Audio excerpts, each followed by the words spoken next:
Capítulo 18. Vamos a estar viendo en esta tarde del 19 al 27, pero vamos a arrancar del 12. ¿Cuántos estuvieron hoy en la mañana? Estuvieron acá, a ver los infiltrados que hay. Poquitos. ¿Y cuántos escucharon hoy a la mañana a Jorge? Por Zoom. Amén.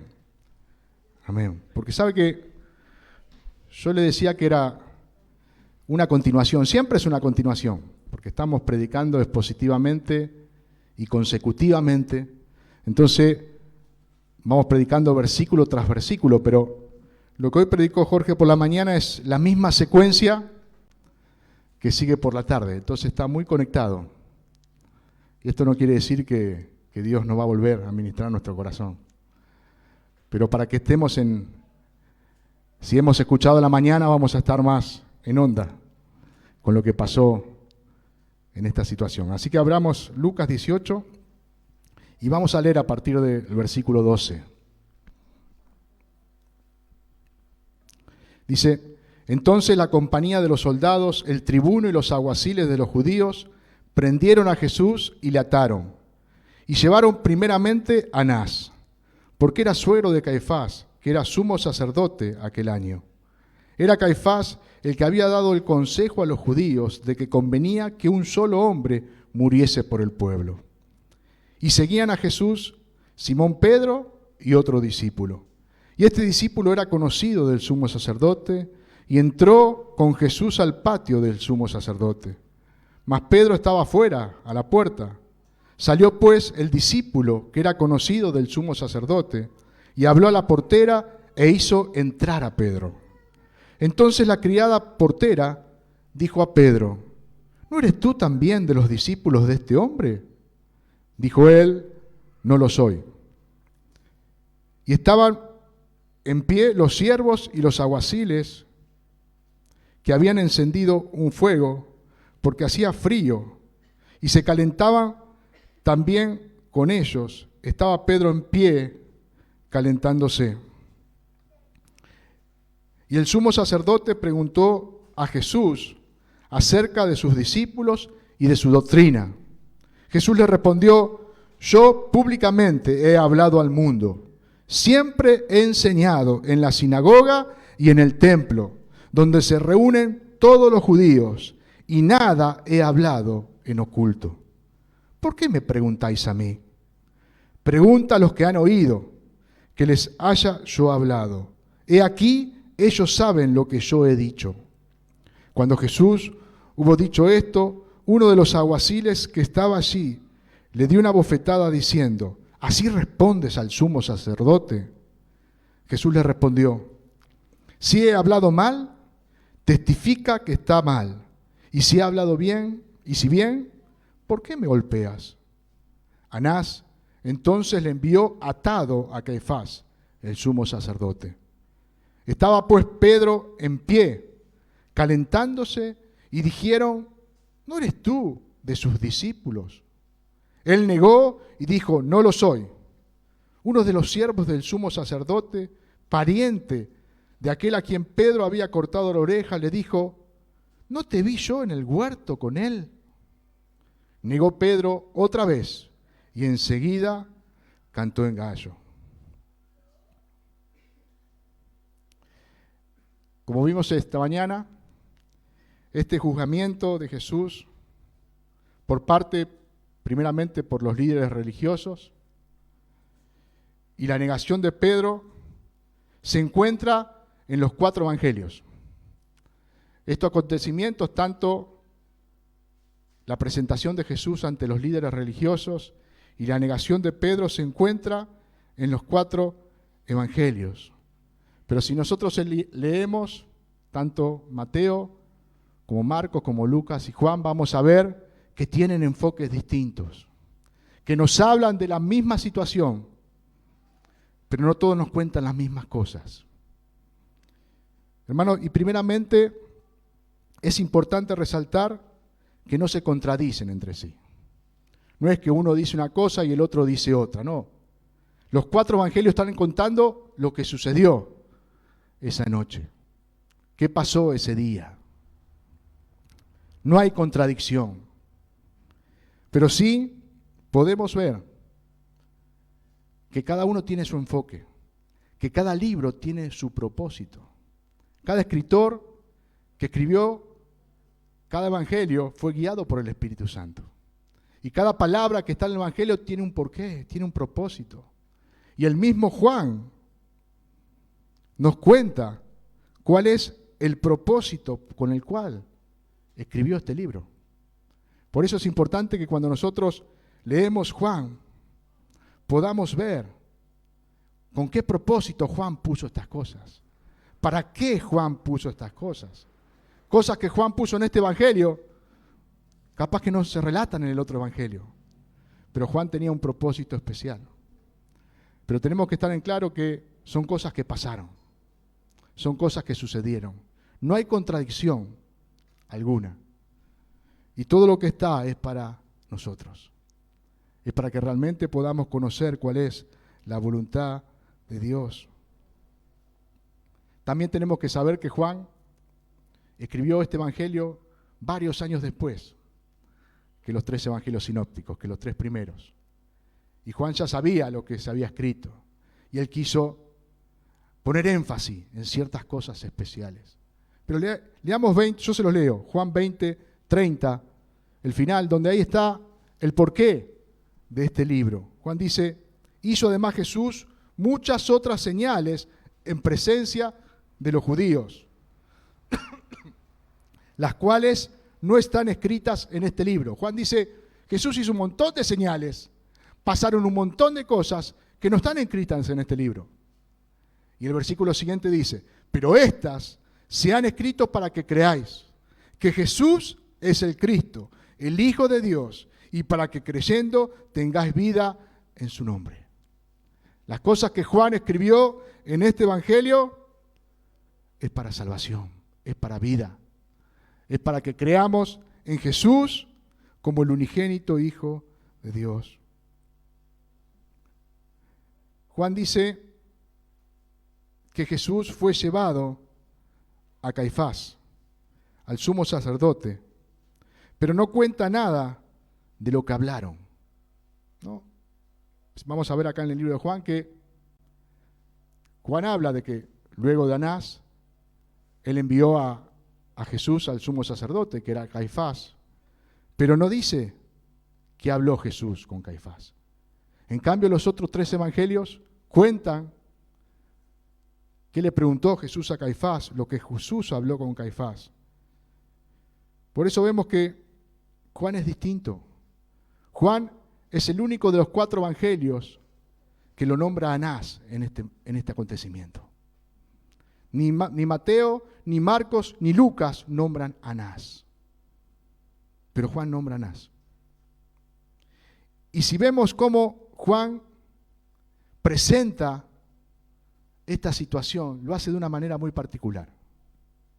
No lo hace de una manera especialmente cronológica, sino que Juan se va enfocando en una cosa y después se va enfocando en otra. Fíjense que del versículo 12 al versículo 14 que hemos leído, Juan se centra en que Jesús es llevado ante Anás. A partir del versículo 15, Juan se centra en Pedro. Pone su foco en Pedro hasta el 18. A partir del versículo 19, pone de vuelta su foco en Anás. Vuelve a Anás, que empieza a interrogar a Jesús. Y en el versículo 25, vuelve a Pedro, que por segunda y tercera vez Pedro niega a Jesús. Vemos como Juan nos muestra algo particular. ¿Qué nos está enseñando Juan con esto? Juan nos está mostrando cómo actuaba Jesús y cómo actuaba Pedro. Cómo respondía Jesús y cómo respondía Pedro ante un interrogatorio. Vemos que Juan nos quiere mostrar a Jesús y a Pedro. Por eso yo le puse como título a este mensaje, la grandeza de Cristo y la pequeñez de Pedro.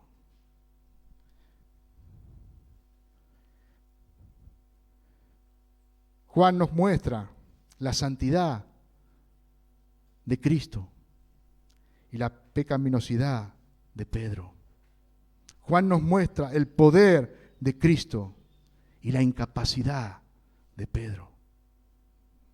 Hermanos, si en esta incapacidad, en esta pecaminosidad, en esta pequeñez, nos podemos identificar nosotros en esta tarde, hermano. Con Pedro estamos identificados nosotros. Tenemos la misma pecaminosidad, tenemos el mismo pecado. Somos pequeños porque somos hombres y tenemos la misma incapacidad que Pedro tenía.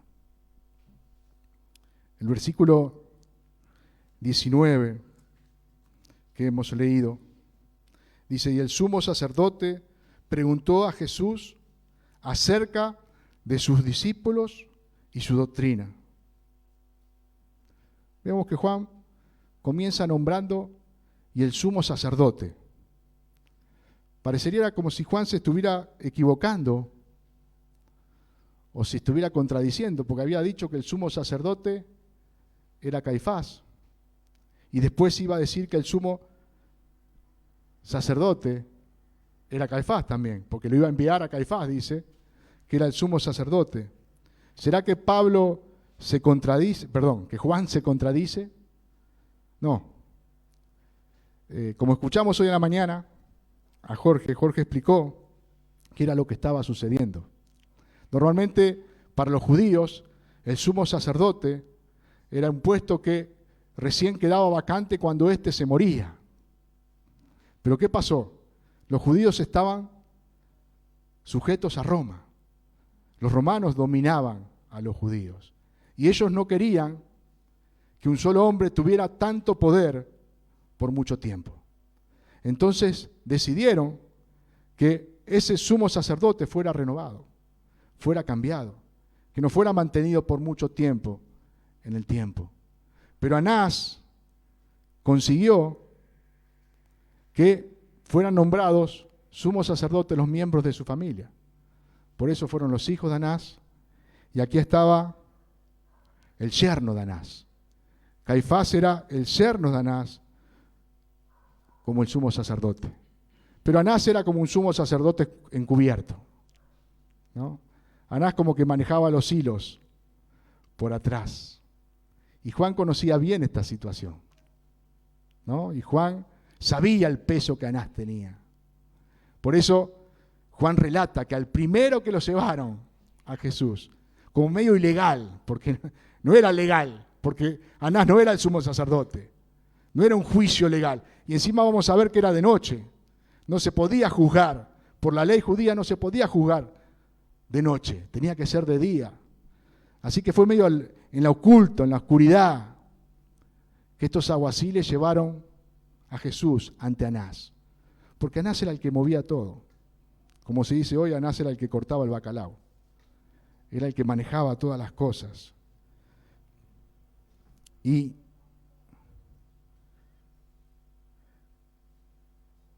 se presentó Jesús en esa noche.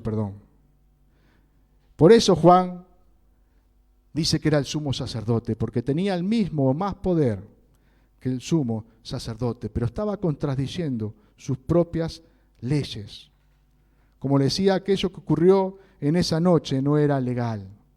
No se podía indagar a alguien que iba a ser juzgado por la noche. Tampoco estaba reunido ahí en ese lugar todo el Sanedrín. Y en lugar de presentar los cargos, que lo otro que tenía que hacer era presentar los cargos contra Jesús.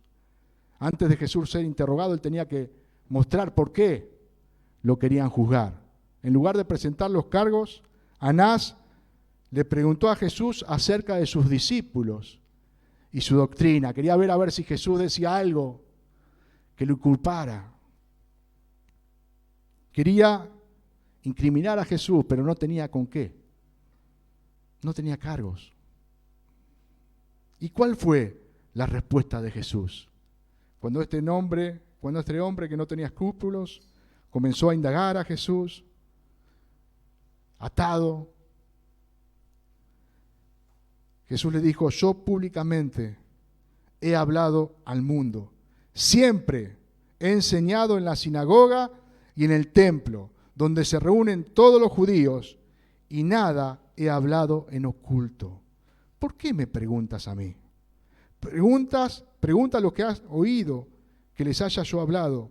He aquí ellos saben lo que he dicho.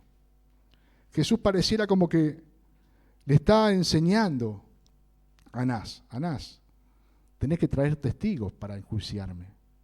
Anás, ¿dónde están los testigos? Yo todo lo que hice, le dice Jesús, lo hice en público. Nada hice en oculto. Todos saben quién soy. Todos saben lo que enseño, lo que predico. Porque nada lo hice a escondidas. Nada hice en privado. Jesús le estaba enseñando a Anás. Él era ilegal, pero Jesús nada tenía que ver con eso.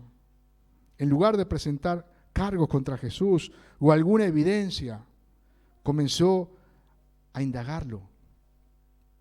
Y Jesús, con su sabia respuesta, dejó al descubierto la intención de Anás.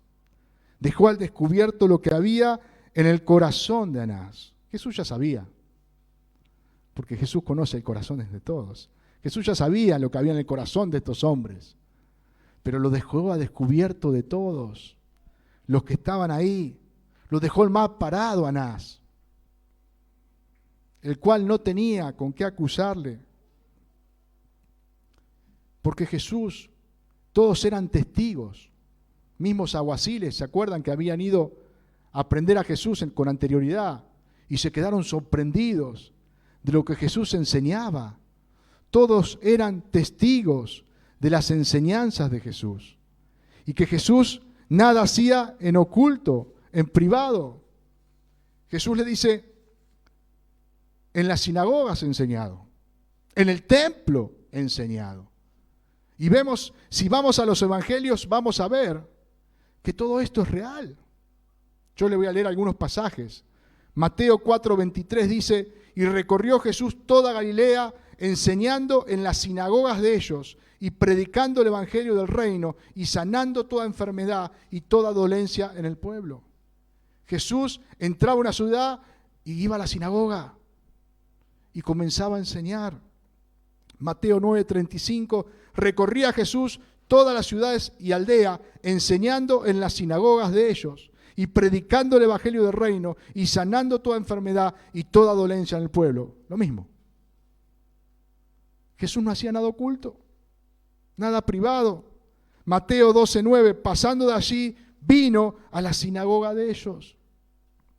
Mateo 13:54, y venido a su tierra les enseñaba en la sinagoga de ellos, de tal manera que se maravillaban y decían: ¿de dónde tiene esta sabiduría y estos milagros? En el templo, las fiestas, Jesús iba a las fiestas y enseñaba. Lucas 19:47, y enseñaba cada día en el templo. Pero los principales sacerdotes, los escribas, los principales del pueblo procuraban matarle. Como escuchamos hoy a la mañana, le afectaba el negocio lo que Jesús estaba haciendo. Y ahí comenzaron a congeniar un plan para matar a Jesús. Por eso este juicio era una farsa, una puesta en escena. Ellos no querían saber si Jesús era inocente o era culpable. Ellos querían matarlo. No le interesaba otra cosa. Querían matarlo. Lucas 21:37 dice: y enseñaba de día en el templo, y de noche saliéndose estaba en el monte que se llamaba de los Olivos. Y todo el pueblo venía a él por la mañana para oírle en el templo. Vemos que Jesús predicaba a la vista de todos. no tenían cómo juzgarle. Jesús estaba mostrando que realmente lo que hacían las cosas en oculta eran ellos. Los que tramaban cosas a escondidas eran ellos. Los que hacían cosas ilegales eran ellos. Jesús le muestra a Anás con sus respuestas que el que estaba quebrantando la ley era Anás y no Jesús. Jesús le muestra que el acusado, que él siendo inocente, estaba siendo acusado por el culpable. Pero Jesús fue sabio en sus respuestas. El versículo 22, fíjese cómo le responde Jesús. Primero pasa al versículo 22, dice, y cuando Jesús hubo dicho esto, uno de los alguaciles que estaba allí le dio una bofetada diciendo, ¿así respondes al sumo sacerdote? Este alguacil seguramente se quiso ganar un puesto al lado de Anás ahí. Sabía el peso que Anás tenía, ¿no? Y dijo, bueno, esta es mi oportunidad. ¿Cómo le vas a faltar el respeto así al sumo sacerdote? Pero Jesús no faltaba el respeto. Jesús estaba diciendo la verdad. Y esta reacción de este alguacil muestra la impotencia que estos hombres tenían. No tenían prueba, no tenían cargo contra Jesús. Y encima estaban infringiendo la ley, haciendo algo que no era correcto. Estaban juzgando a una persona en un horario que no se podía, sin ningún cargo, sin ninguna prueba. Y encima le pegaron, que también iba contra la ley. Una persona no podía ser maltratada hasta que no era condenada. También iba contra la ley. Pero no les importaba. Nada les importaba a estos hombres. Y en esto, hermanos, podemos ver cuánto Jesús padeció por nosotros. Siendo justo, siendo sin pecado, Él padeció como el más vil pecador. Pecadores que lo juzgaban, a Él que era el único justo. Que lo interrogaban, que le pegaban. El justo siendo juzgado y maltratado por los pecadores. El versículo 23 que hemos leído dice, Jesús le respondió, si he hablado mal, testifica en qué está mal. Y si bien, ¿por qué me golpeas? Otra vez, una respuesta de Jesús que lo deja sin palabras. Nada pudo responder, ni Anás, ni el alguacil que le había pegado. Una vez más, Jesús muestra su sabiduría. Jesús muestra su amor. Jesús muestra también su poder, hermano. Porque acá Jesús nos muestra que Él se estaba sometiendo a esto por obediencia al Padre y por amor a nosotros. Estaba atado Jesús con unas cuerdas. ¿Ustedes creen que Jesús no podía salir de esa situación si Él quería? ¿No podía evadir esto que estaba sucediendo si Él quería? Hermano, era Dios. Él podía hacer cualquier cosa en ese momento. Y solamente con mirar los milagros que Jesús hizo durante su ministerio. Con 5 panes y 2 peces les dio a comer a 5,000 hombres, más mujeres y niños. Resucitó a Lázaro, dio vista a ciegos, levantó a paralíticos, calmó la tempestad. ¿Cómo no iba a poder desatarse con unas cuerdas que estaban ahí atado? Jesús demostraba su poder, sometiéndose al Padre, en obediencia, en amor. Una cosa es atar a alguien que no se puede librar. Si nos atan a nosotros, nos va a costar un poquito. Pero Jesús podía librarse tranquilamente, pero no lo hizo. Juan capítulo 10, versículo 17. Jesús habla de que nadie le quita la vida. Él pone su vida. Nadie se la quita. Estos hombres creían que iban a matar a Jesús. Creían que habían apresado a Jesús. Pero no tenían ni idea que este era el plan de Dios por la eternidad. No tenían ni idea que Dios estaba usándolos para su gloria. Porque a través de lo que iba a pasar, Dios iba a ser glorificado. Y Cristo iba a ser glorificado. Juan 10:17 dice, por eso me ama el Padre, porque yo pongo mi vida para volverla a tomar. Nadie me la quita, sino yo de mí mismo, dice Jesús, la pongo. Tengo poder para ponerla y tengo poder para volverla a tomar. Este mandamiento recibí de mi Padre. Tengo poder para poner mi vida en expiación por el pecado. Cristo estaba demostrando su poder. Aunque muchos podían ver humanamente debilidad, flaqueza, Cristo estaba mostrando su poder. El versículo 25 que hemos leído, Juan pone de vuelta su mirada en Pedro.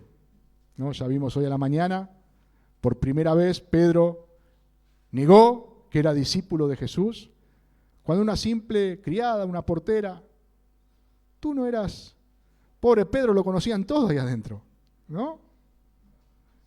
¿Tú no eras Pedro? No, dijo Pedro. Y ahora, después de estas respuestas magistrales de Jesús, Juan vuelve a Pedro. Y dice el versículo 25, estaba pues Pedro en pie, calentándose, y le dijeron, ¿no eres tú de sus discípulos? Él negó y dijo, no lo soy. Uno de los siervos del sumo sacerdote, pariente de aquel a quien Pedro había cortado la oreja, le dijo, ¿no te vi yo en el huerto con él? Ahí Pedro ya dijo, estoy al horno, habrá dicho Pedro. Este estaba allá también. Negó Pedro otra vez y enseguida cantó el gallo. Al mismo tiempo que Jesús estaba siendo interrogado por Anás, al mismo tiempo que Jesús estaba siendo maltratado por este alguacil,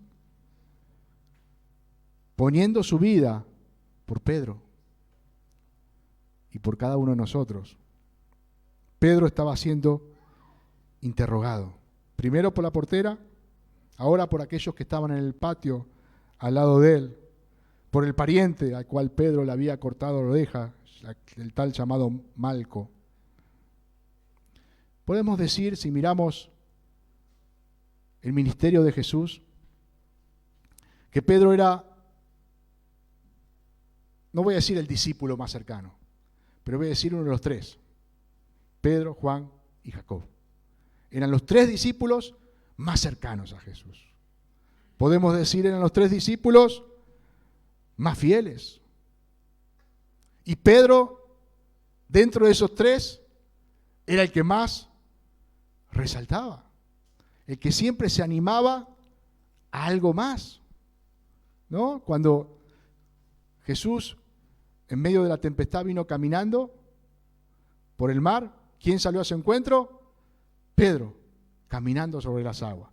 Después, pero Pedro empezó a caminar. Cuando Jesús les preguntó a sus discípulos, ¿y quién dicen ustedes que soy yo? ¿Quién respondió? Pedro. ¿Lo demás? Tú eres el Cristo, dijo Pedro, el Hijo del Dios viviente. Le dijo a Jesús, estoy dispuesto a ir contigo, no solo hasta la cárcel, le dijo, sino también hasta la muerte. Aunque todos se escandalicen, yo me imagino a Pedro mostrando allá, señalando, aunque estos digan, oh, mirá Jesús. Yo nunca, dijo Pedro, nunca me voy a escandalizar. Vemos a un Pedro, yo. Pedro confiaba en sí mismo. Confiaba en lo que él podía hacer. Estaba convencido de su fuerza. Estaba convencido de su capacidad. Estaba convencido de sus méritos. Y Jesús en esa noche le iba a enseñar que nada podía hacer con su fuerza, que nada iba a poder hacer con su capacidad, de que nada le iba a servir sus méritos. Pedro seguramente se creía bueno. Seguro que si se comparaba con otros, Pedro se creía bueno. ¿Y cuántas veces nosotros nos creemos buenos? Nos comparamos con alguien y yo soy mejor. Yo le sigo a Jesús mejor. Yo hago esto mejor. Y a veces creemos que es por lo que nosotros tenemos o por lo que nosotros somos. Pedro era el discípulo, podemos decir, más cercano de Jesús, por como Pedro era. Y le prometió que jamás se iba a escandalizar de él. Pero llegó el día que pasó. Llegó el día que Jesús tuvo que ministrar a Pedro, el corazón de Pedro, y mostrarle que el único justo, que el único bueno era Él, que el único que podía hacer una promesa y cumplirla era Él, hermano. El único que nunca falla era Él. El único que es fiel hasta la muerte es Él. Pedro, en esa noche amarga, iba a aprender una gran lección para su vida. ¿Cuántas veces actuamos con la misma arrogancia de Pedro? Creyendo, yo puedo hacer esto, yo puedo alcanzar aquello, yo voy a ser fiel, pase lo que pase. Confiando en lo que yo puedo hacer y no confiando en Jesús. Hermano, ser cristiano no es esforzarme para hacer buena letra. No es cumplir ciertas normas o ciertas reglas. Eso no es ser cristiano. Ser cristiano es estar rendido a Cristo. Es rendir mi vida por completo a Él. Es reconocer mi pecado. Es reconocer mi incapacidad. Es reconocer mi pequeñez. Es reconocer realmente lo que soy y lo que Cristo es. Es reconocer que si algo puedo hacer, no es por mis méritos, sino por sus méritos. Si algo puedo hacer, no es por mi capacidad, sino por su capacidad. Si algo puedo hacer, no es por lo bueno que yo soy, sino por su gracia, hermano.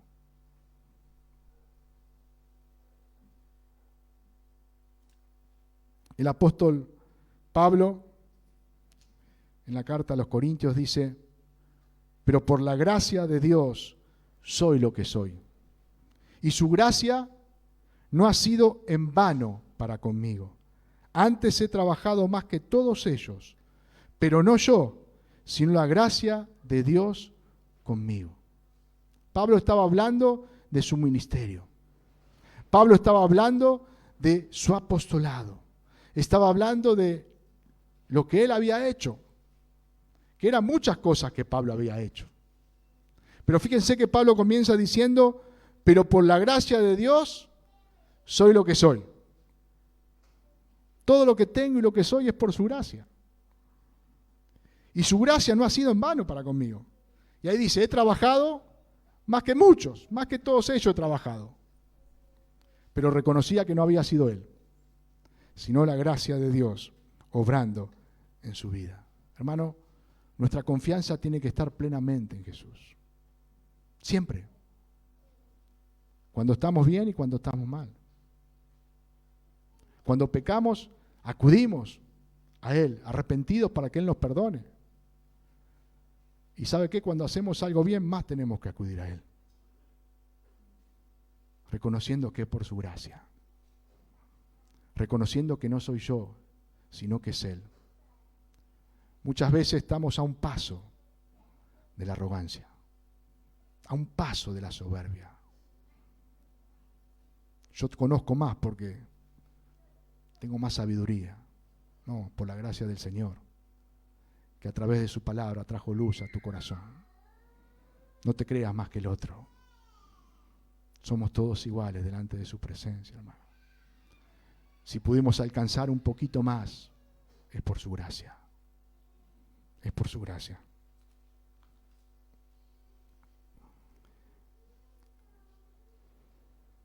Vemos que Pedro aprendió una gran lección en esa noche.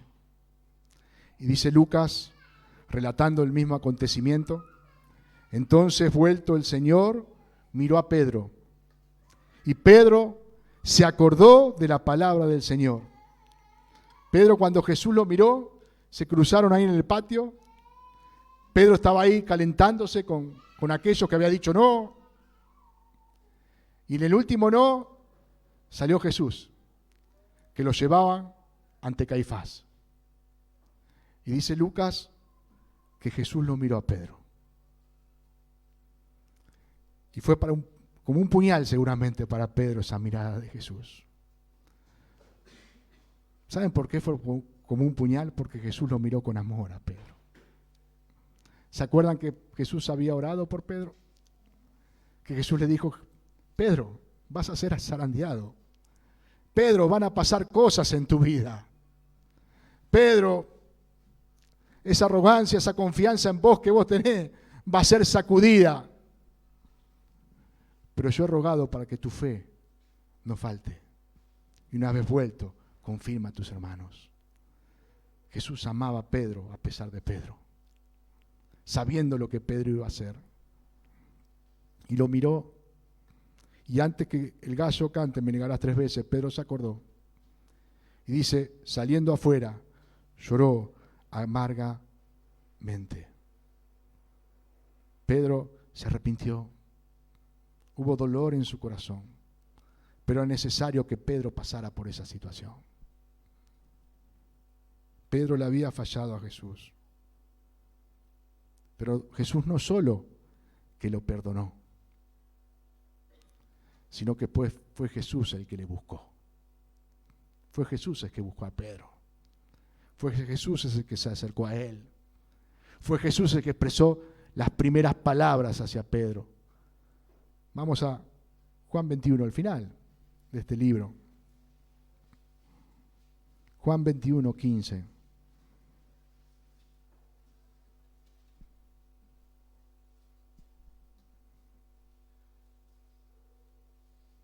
Dice, cuando hubieron comido, Jesús dijo a Simón Pedro: Simón, hijo de Jonás, ¿me amas más que estos? Le respondió: sí, Señor. Tú sabes que te amo. Él le dijo: apacienta mis corderos. Volvió a decirle la segunda vez: Simón, hijo de Jonás, ¿me amas? Pedro le respondió: sí, Señor. Tú sabes que te amo. Le dijo: pastorea mis ovejas. Le dijo por 3ª vez: Simón, hijo de Jonás, ¿me amas? Pedro se entristeció de que le dijese la 3ª vez: ¿me amas? Y le respondió: Señor, tú lo sabes todo. Tú sabes que te amo. Jesús le dijo: apacienta mis ovejas. Hermanos, fue Jesús el que se acercó a Pedro. Fue Jesús el que le dio la oportunidad para que Pedro le dijera que lo amaba. Y ya ese te amo de Pedro ya no era el mismo del te amo o del te voy a seguir hasta la muerte, no era el mismo Pedro. No era el mismo Pedro. Ya era un Pedro diferente.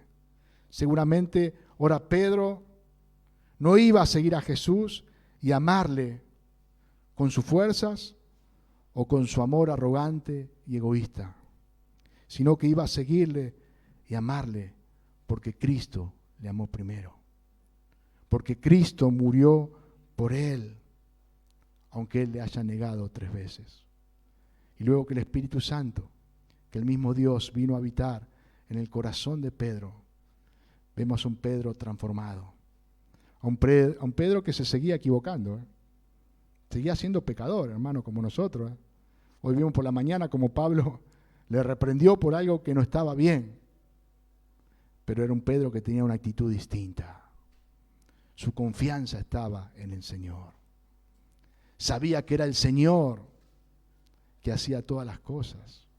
Y tenía que seguir pasando pruebas, circunstancias, pero ya era un Pedro moldeable por el Señor. Cuando lo mandó a la casa de Cornelio, a pesar que no quería ir, él fue sin chistar. Y qué importante que en esta noche, hermanos, podamos reconocer la grandeza de nuestro Dios y nuestra pequeñez. Podamos reconocer nuestro pecado delante de Él. Podamos reconocer que todo lo que podemos ser hoy es por Él. Que la salvación no depende de nosotros, sino depende de Él, hermano. No nos vamos a ganar la salvación por lo que nosotros podamos hacer. No, hermano. La salvación la ganó Cristo en la cruz del Calvario por lo que Él hizo. Por lo que Él hizo. Si nosotros le amamos y le obedecemos, es por lo que Él hizo, hermano. Y por lo que Él hace. ¿Sabe qué? Si el Espíritu Santo decidiera irse de nuestra vida, estamos fritos, ¿eh? Si nosotros hoy queremos obedecerle, es porque el Espíritu Santo está acá. Si nosotros hoy le amamos, es porque el Espíritu Santo está acá. Si nosotros hoy tenemos temor de Él, porque el Espíritu Santo está acá. Por eso cada día tenemos que ser humildes delante de su presencia. Señor, no soy yo, eres tú. Y no contristar al Espíritu Santo, que es el que cada día nos lleva hacia Cristo, sino que seamos humildes ante Él, reconociendo su gracia y su favor hacia nuestra vida. Dios les bendiga en esta tarde.